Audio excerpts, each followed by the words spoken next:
Walker, and I am recording this video to walk you through the basics of how to set up a Zoom meeting.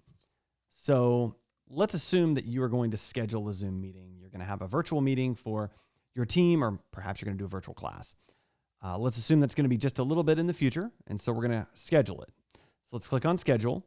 First thing you're going to want to do is name it. So my virtual class / meeting. Okay. We're going to set the date and the time for that. So let's assume this is going to be Friday, and let's let them sleep in. So maybe we're going to do our meeting at 4 a.m. because that's a great time to have a meeting and everybody loves it.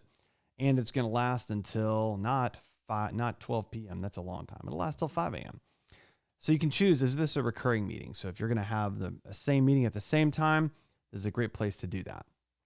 Also, meeting ID. Do you want to generate a custom one, or do you want to use kind of the standard meeting ID that you use for all of your meetings? It's really okay to do either one. The big concern here is if there is a standard meeting ID, you have one class, but maybe somebody from a different class could hop into it because they have that link. So if you want this to be more of a unique audience each time, you can generate a new meeting ID. Probably not a bad idea. And you can choose, are you going to require a password or not? So we're going to not require a password for this. The next one, and this is key, depending on whether you're doing a virtual meeting or if you're doing some kind of class. So do you want the hosts to have video? Yes or no? Usually yes. Do you want the participants to have video? Yes or no? Now, if you're having a virtual meeting, you typically want the participants to have video capabilities.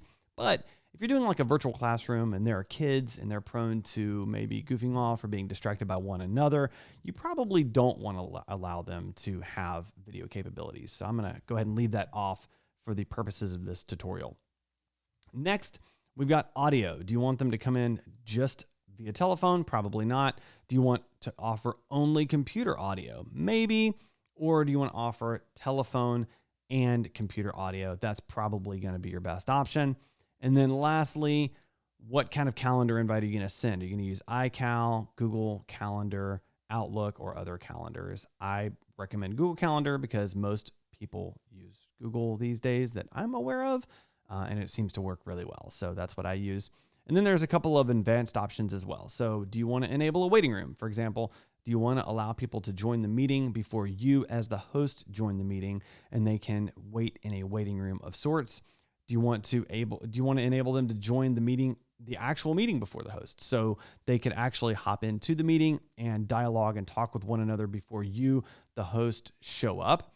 Do you want to mute participants on entry, meaning that as soon as they join the meeting, they're automatically muted and you would have to unmute them or unmute all of them at once?